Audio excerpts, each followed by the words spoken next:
Good morning. Thank you all so much for being here. Thank you again to the Virginia Department of Historic Resources for approving this marker, and thank you to the City of Charlottesville for supporting it. It's a tremendous honor to be here today and to help to share James T.S. Taylor's story. This morning I want to spend a few minutes talking about Taylor's life, his legacy, and the stories that we tell about our past.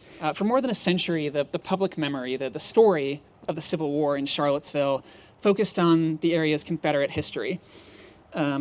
Local leaders hosted Confederate reunions, dedicated Confederate cemeteries, and built towering Confederate monuments. They insisted that this county and the state had faithfully and overwhelmingly supported the Confederacy. But this story was incomplete because it largely erased African Americans from the picture.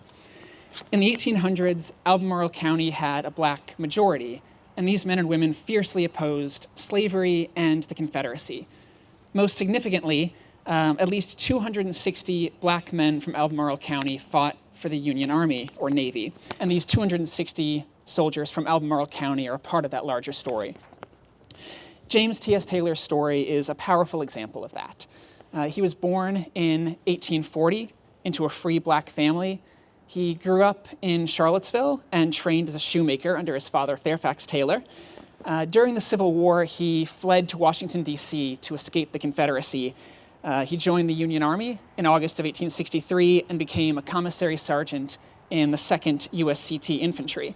Taylor wrote that black soldiers were ready to fight, eager to prove their bravery and destroy slavery, and in his words, quote, strike a blow at rebeldom. Taylor was fighting to save the Union, but also to build a freer and more just society. But what inspires me most is what black veterans like Taylor did next. They worked to keep the memory of their military service alive. They joined veterans groups like the Grand Army of the Republic. They celebrated Union Memorial Days and the anniversaries of emancipation. They applied for federal pensions, which provided economic relief, but also proof of their patriotism, proof that they had served and sacrificed to save the Union.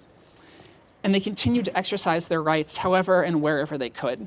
Black veterans like James T.S. Taylor remind us that the stories we tell matter. The stories we choose to tell reflect not just what happened in the past, but also who we are in the present. What we choose to remember says a lot about what we value as a society. Taylor lived a remarkable life and helped to shape both this community and 19th century Virginia.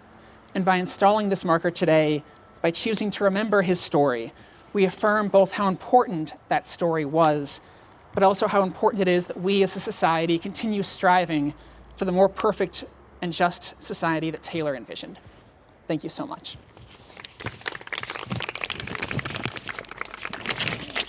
So now to actually unveil the ceremony, I'd like to call up Sheriff James Brown, who is a descendant of the Taylor family.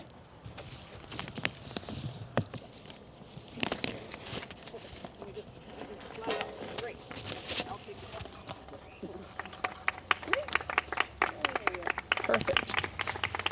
Thank you so much, Mr. Brown.